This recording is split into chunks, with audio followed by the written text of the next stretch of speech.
nobody who watched that trailer is thinking, oh, I am going to get like a slow rumination on good and evil and forgiveness and like whether you can atone for your sins, right? Nobody wanted that. Like nobody thought that when they walked in, but getting kind of barreled over the head by it is just interesting. I dug it.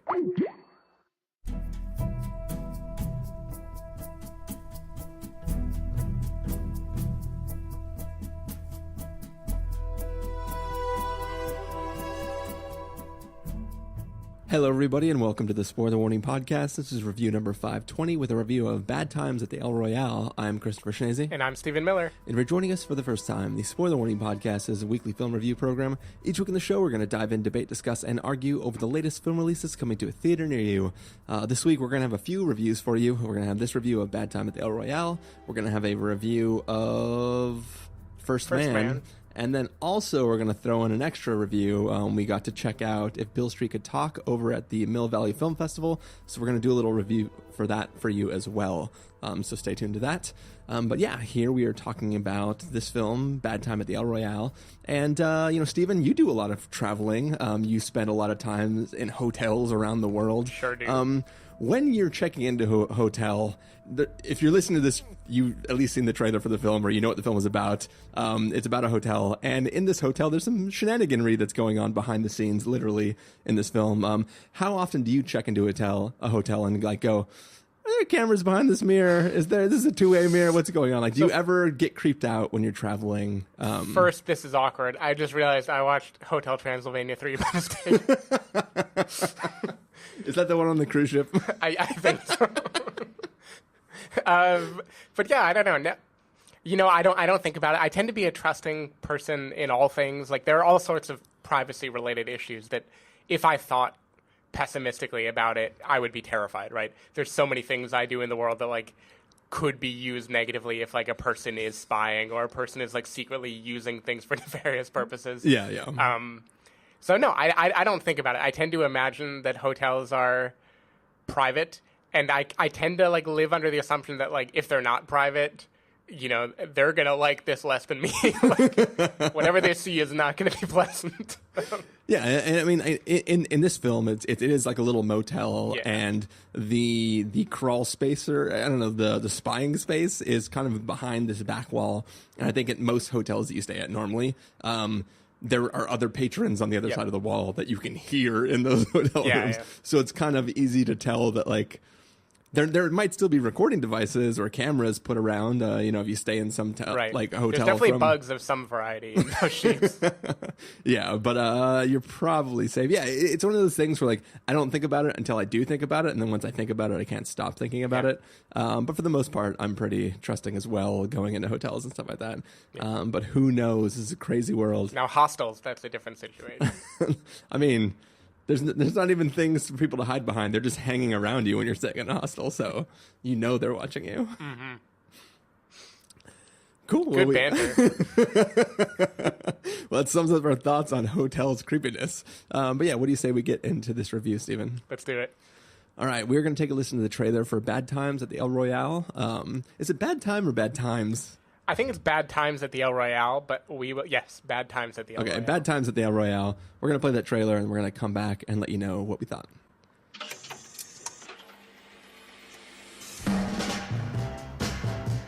The El Royale is a bi-state establishment. You have the option to choose a room in either California or Nevada. How'd you end up at the El Royale? The Ritz-Carlton was booked. This place used to be hustling and bustling. Old Dean Martin even sang a song about it once. This is not a place for a priest, Father. You shouldn't be here. We might need to work on your sales pitch, son. The El Royale, no place for a priest.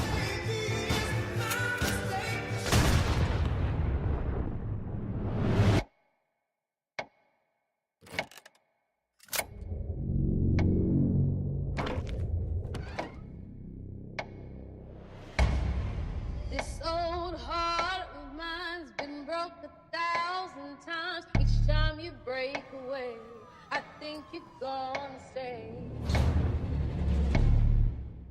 Lonely nights that come, memories that flow, bring You watched me? I only watch who they tell me to watch. Who's they? Management. Maybe it's my Would you mind opening up the door? No, I ain't gonna do that. inside. Each day that passes by. We have to get as far away from him as possible. Howdy.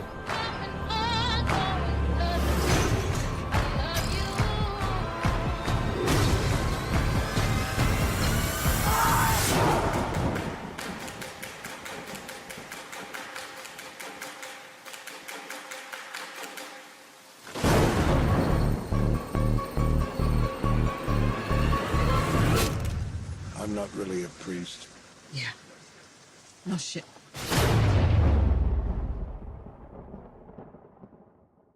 All right, so that was the trailer for Bad Times at the El Royale. It is a film of a bunch of patrons arrive on the same night to this, it's a little, it's almost like a tourist trappy motel. It's sort of, the theme of the hotel is that, like, you're right on the border of Nevada and California, and you can stay in the Nevada side or the California side. I guess it's like in Tahoe or Truckee or something like that. Yeah, it's somewhere little outside of Reno, right?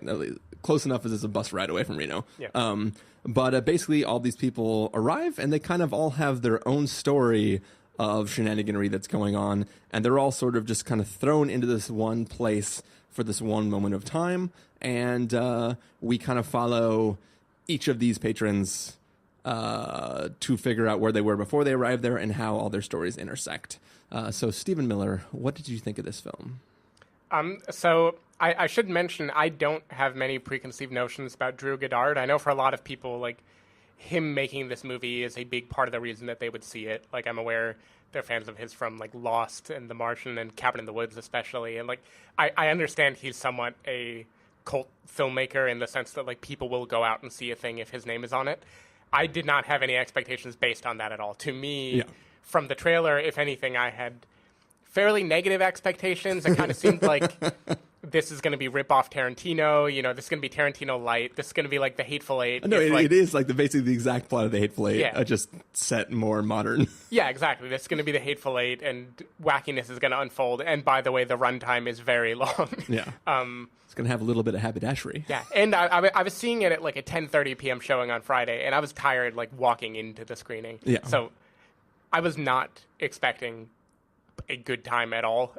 The crowd only made it worse. I was surrounded by, like, a bunch of high schoolers who I can only imagine got AMC A-list and now just see everything, whether or not they're going to like it, and just, like, talk to their girlfriend the whole time during it. Yeah. Because that was definitely what everyone in my row was doing. But I really, really, really liked this movie, actually. It took a little bit of time to get going. I think if you expect this to be like Tarantino, you know, which is definitely what the trailer looks like, it is slower than you would imagine it to be. Like, it doesn't have that it doesn't have that kind of hyper stylized viewpoint. It isn't like giddily nihilistic. It's not like dialogue that you just like chew on, right? Like, this is a movie that is taking its time, presenting different characters, and then slowly revealing their past until it, like, kind of builds into this climactic event that takes place. And I don't know, maybe, like, I'm a sucker for themes that seem vaguely spiritual or religious, like themes of redemption and salvation and whether you're too far gone and what does that mean. But I thought this movie was closer to like a Magnolia or a Calvary to me, almost, where Magnolia it has like sudden uses of music that are, like, I thought very beautiful and kind of jarring and out of nowhere. And it's this idea of, like, all these characters tracing different moral arcs that are going to collide at some point, and we're just here to watch that collision, almost like we're just watching, like, a long play unfold, right, with a bunch of characters, and we're wondering, okay, they all got their monologues, they all got to tell a little bit about their backstory, now what is going to happen in the final few moments? And Calvary is another comparison that I kind of had in my head, and not just because Jeff Bridges sort of reminds me of Brendan Gleeson. Yeah. Not Donal. I almost said Donal. But also, it had that kind of brooding darkness where it felt like I am thinking about what makes someone beyond saving, and, like, how would people behave in their worst or in their most troubled or confronted. And I just thought it was really cool. I think I'm realizing I'm someone now where one or two really memorable scenes are enough for me to love a movie.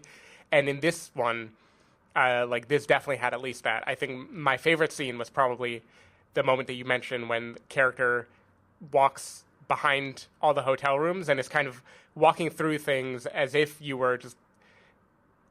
I don't even know how to explain it. It's like he's walking by a bunch of TV screens and seeing like different scenarios unfolding. Yeah. And then he like turns these snapshots of these individuals' existence within this time frame. Yeah, and then he turns on the audio in Cynthia Erivo's room, and she is doing this like amazing a cappella singing by herself. And for a number of minutes, he's just walking around while all we hear is her a cappella singing.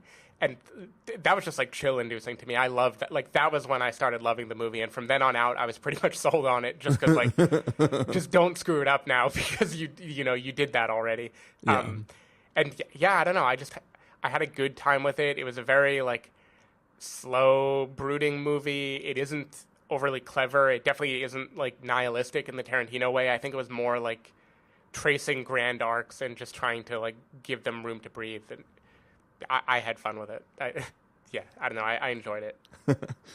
So I also didn't really have that much expectations for the film. I mean, it seemed like it could be fun. To like tell my backstory of seeing this film, I was going to see this on Thursday night and ended up leaving the office a little later than I expected to. Attempted to walk to the theater, did not make it in time.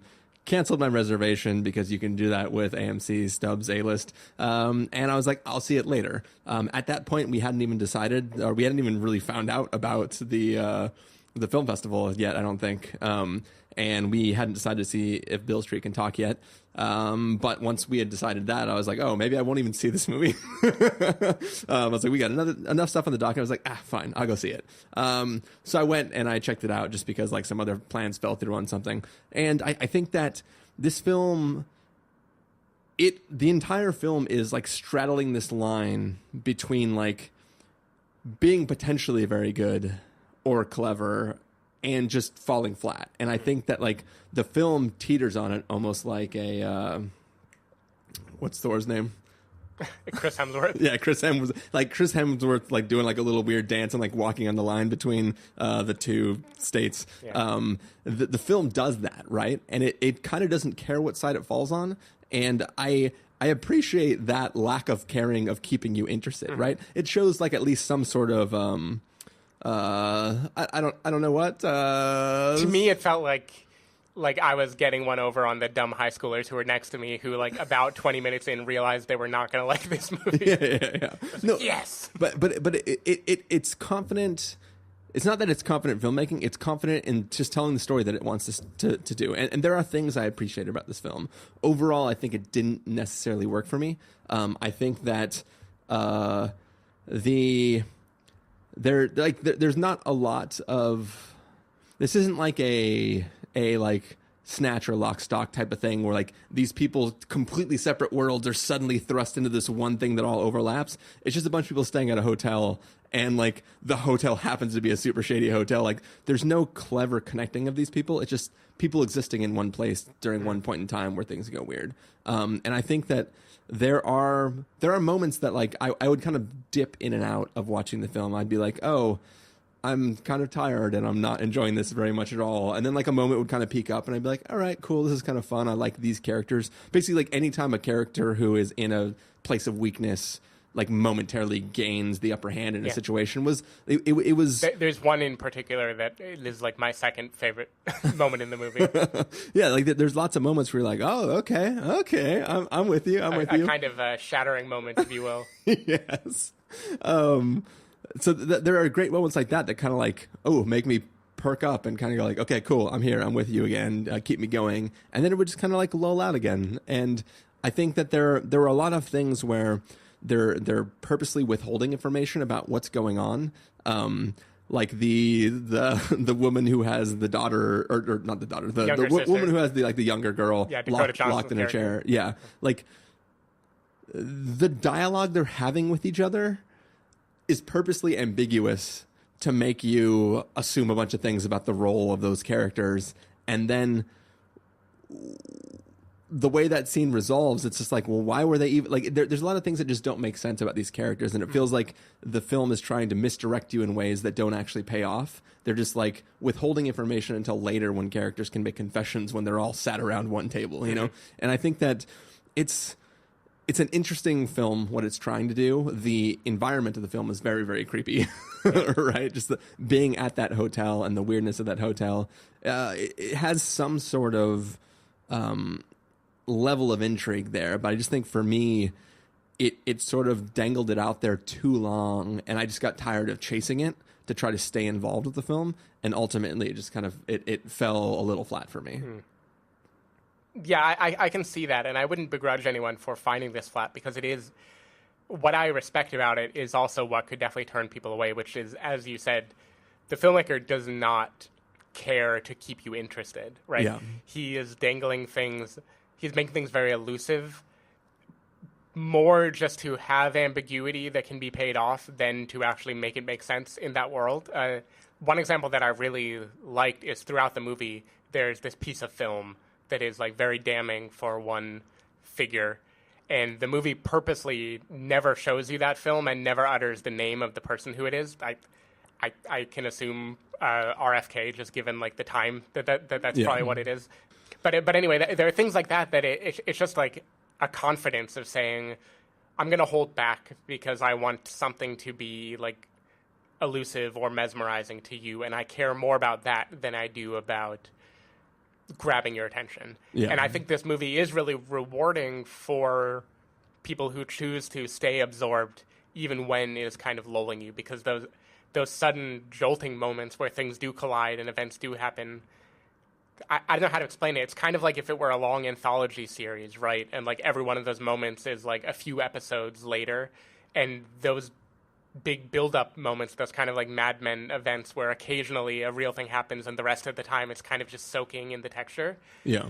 When you get in that headspace, it is a really cool place to be, and it's hard to like define why unless you just happen to be in it already.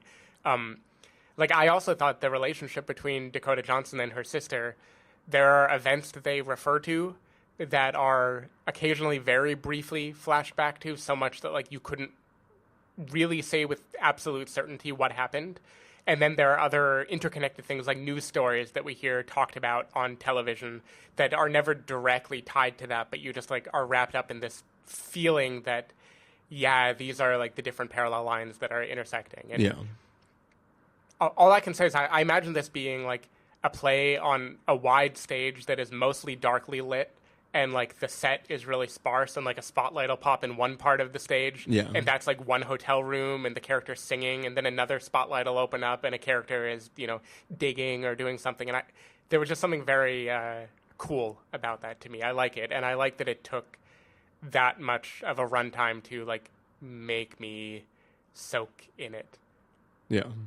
A comparison that maybe you'll agree with, because this one also didn't rub you the right way, that I wanted to make is The Sopranos, actually. Because The Sopranos, it is a thing where people who saw that it existed, you know, it's like turn of the century movie about gangsters, right?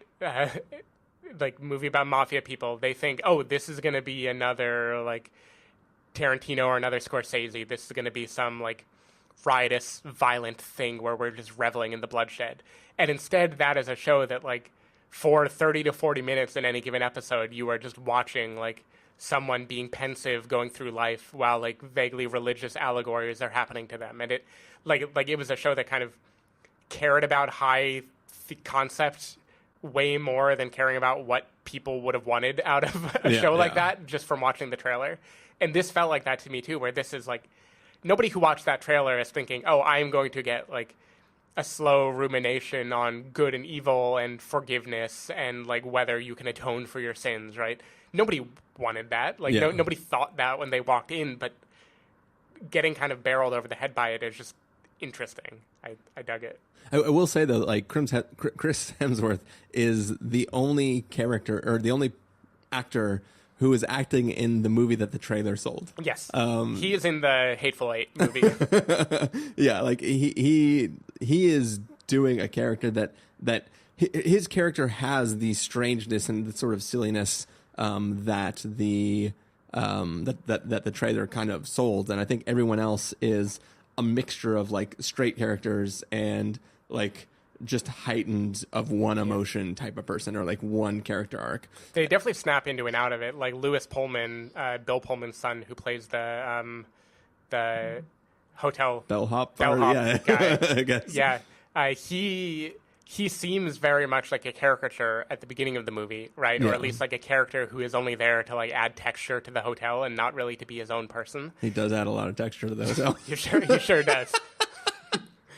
But anyway, throughout the movie, he kind of like he returns again and again, and it is in a heightened way. It is not in a realistic way. Like the way the events unfold in this movie are not realistic at all. But the seeing him like come back again and again and mean something slightly different each time was pretty cool experience to me. Yeah, and I think too that all of the characters that interact through Jeff Bridges are the best parts of this film. Yes, definitely. That's not to say that Jeff Bridges himself is the best part of this film, but he is like an anchor that sort of connects a few different spokes to this wheel. And I think that all of the rapport of those actors all working together like amounted to like some of the best parts of this film.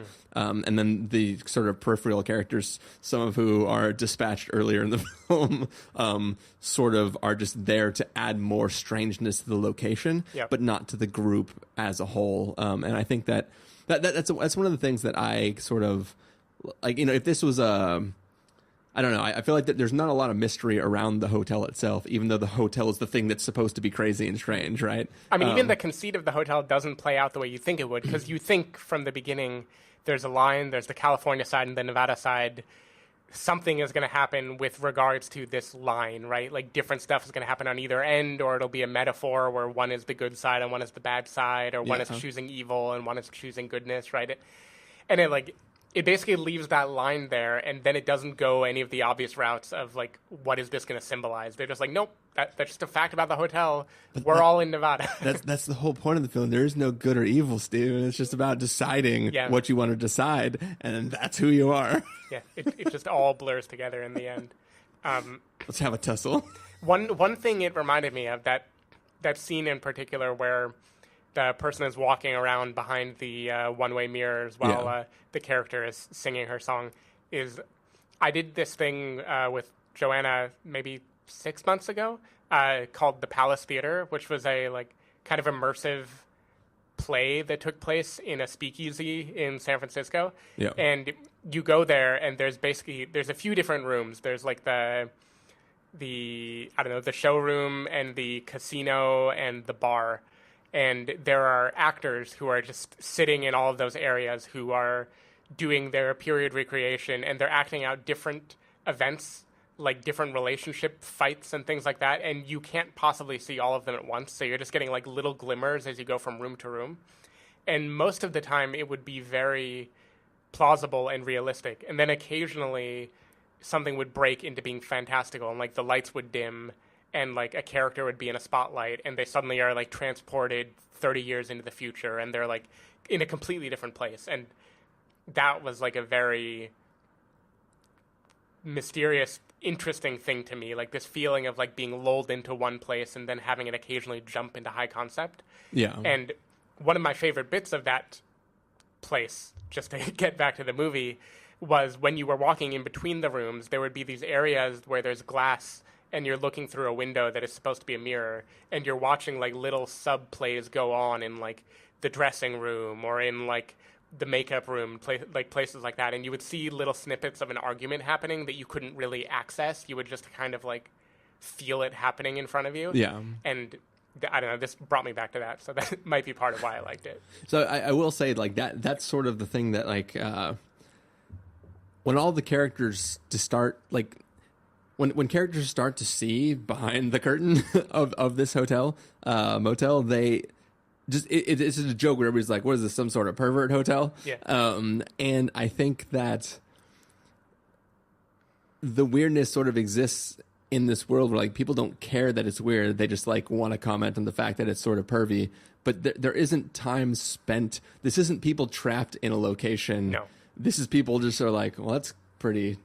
Yeah, gross this and is like weird. Clue or something. Yeah, This isn't a trap. It's a But no, it's But not it's even not a like, mystery either. Yeah, it's not a mystery at all. Like there's only one character who's trying to figure out what was going on in the hotel. Yeah.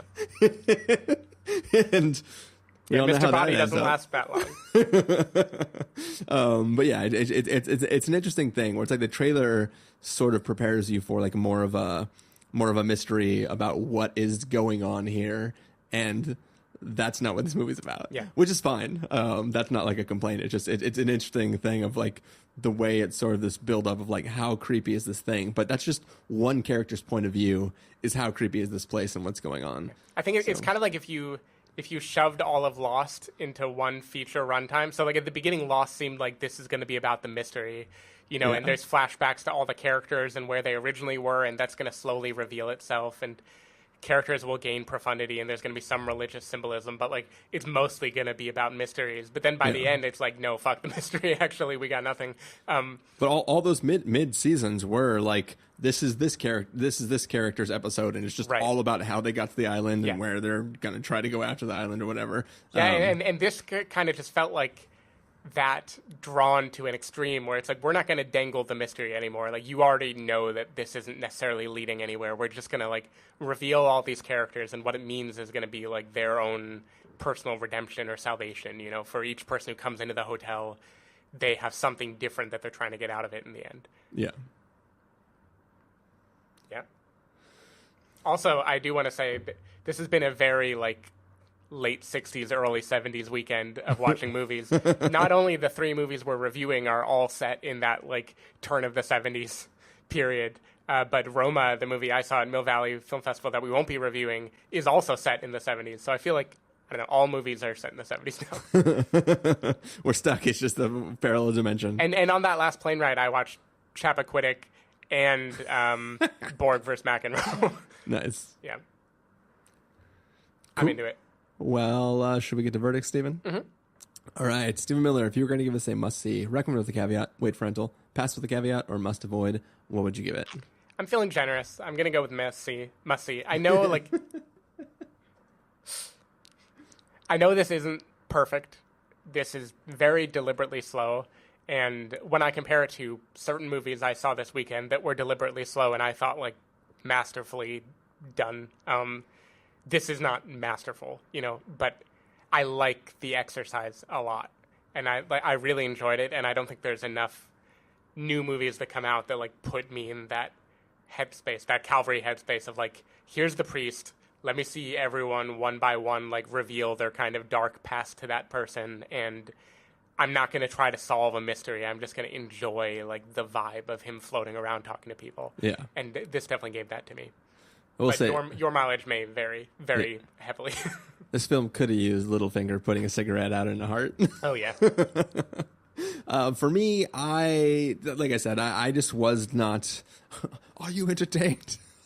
I was not entertained by this film. I was intrigued during given moments, but I think that for me, it just didn't have enough to draw me in to keep me going. So I'm going to leave it at a wait for rental. As Steven said, mileage may vary on this film. It may be kind of exciting to you, but it just, for me, it sort of didn't work. And Chris Hemsworth is creepy as hell. I really liked the flashbacks with him, though, the kind of, like, culty flower children past that they have. The weird, like, super... Yeah, it was very uncomfortable. I mean, he's no Javier Bardem, but still. He's definitely in a weird sex cult. Yeah. I really liked, by the way, there's a line that Cynthia Erivo gives at a point in this movie about, like, yeah, I know the type already. It's one of those guys that talks and talks because he wants to hear himself speak, and eventually he believes it, when really it's just, like, a ploy to try to have sex with women. Yeah. I thought, like, burn, girl. Cool. Well, I think that is going to do it for this review of Bad Times at the El Royale. Stephen Miller, if people want to find you throughout the week, where can they do that? People can go to twitter.com/sdavidmiller or sdavidmiller.com. People can find me at ChristopherInRealLife.com or Twitter.com/ChristopherIRL. You can find the podcast over at thespoilerwarning.com, where you can get a bunch of the back episodes of the show. If you want to subscribe to us, you can do so on Overcast, Stitcher, Apple Podcasts, or wherever podcasts are found. If you'd like to know when the episodes go live, you can follow us at Twitter.com/SpoilerWarning or like us at Facebook.com/TheSpoilerWarning. If you want to get a hold of us directly, you can send an email to fans@thespoilerwarning.com, or you can use the contact form on our site. Music for this episode will come from the soundtrack to Bad Times at the El Royale, so hopefully you are enjoying that. That is the episode. We're going to take off and bring you a review of First Man, so get ready for that. We're going to start our countdown and take off in just a bit. So